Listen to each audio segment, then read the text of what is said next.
तिमी जनप्रतिनिधि हुँदा तिम्रो घरमा धारा आयो, तर तल खोल्साको छेउको गाउँमा आज पनि एक कुल मानिस बिहान उदाउन नपाउँदै गाग्री बोकेर खोलाको धमिलो पानी लिन झर्दै गरेको देख्छु म।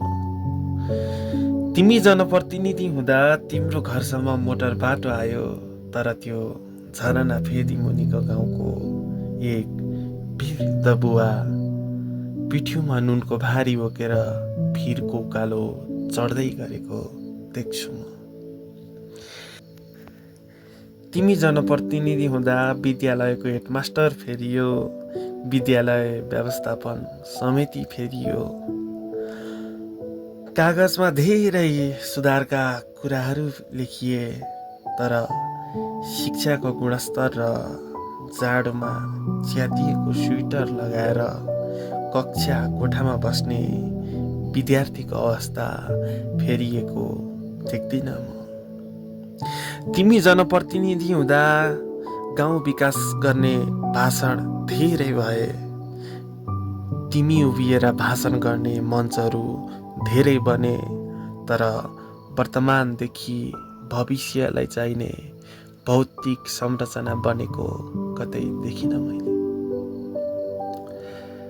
माइकहरू धेरै बजाइए, तर बोल्न नजान्ने ती गरिबको पीडा कुनै माइकसम्म पुगेन। तिमी जनप्रतिनिधि हुँदा तिम्रो घरमा नयाँ छाना छाइयो, तर बर्सातको रात छुइने छाना मुनि बसेर निदाउन खोज्ने परिवारको दुःख चाहिँ उस्तै देख्छु म।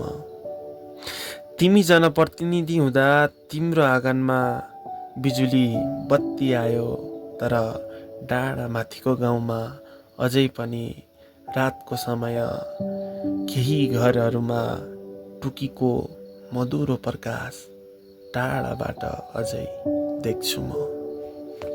तिमी जनप्रतिनिधि हुँदा किसानलाई सहयोग गर्ने योजना आयो रे भनेको सुनियो, तर ऋणको बोझले थिचिएको किसानको निधारमा चिन्ताको रेखा झन् गहिरो भएको देख्छु म। तिमी जनप्रतिनिधि हुँदा युवालाई रोजगार दिने बाचा गरेको खुब देखे म, तर खै आजकल त गाउँको थुप्रै युवाहरू आफ्नो सपनालाई विदाई गरेर विदेशी भूमिमा पसिना बेच्न बाध्य पो भएको देख्छु म। तिमी जनप्रतिनिधि हुँदा विकासको तथ्याङ्क बढे, प्रतिवेदनका पाना भरिए, तर अस्पताल पुग्न नपाउँदै बाटोमा ज्यान गुमाउने बिरामीको सङ्ख्या कुनै तथ्याङ्कमा लेखिएको देखिन मैले। तिमी जनप्रतिनिधि हुँदा गाउँको चौतारीमा विकासको गफ खुब सुनिए, तर वृद्ध आमा बुवाको औषधि किन्ने चिन्ता अलिक कम भयो रे भनेको कहिल्यै सुनिन।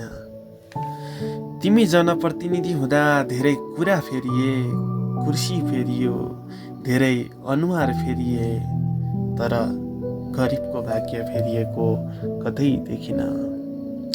आज पनि ती वृद्ध बुबा नुनको भारी बोकेर भिरको उकालो हिँडिरहेको देख्छु।